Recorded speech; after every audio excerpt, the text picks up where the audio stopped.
అర్హత లేకున్నా ప్రేమించావు, ఇది కేవలం నీ కృపయే.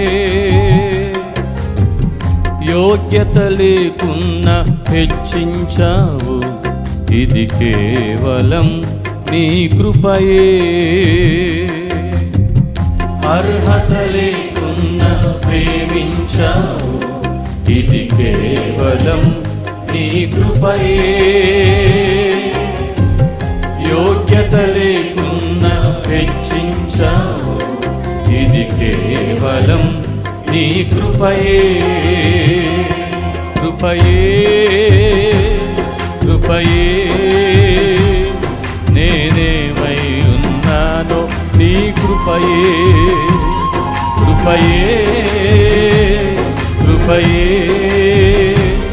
నే బ్రతికి ఉన్నాను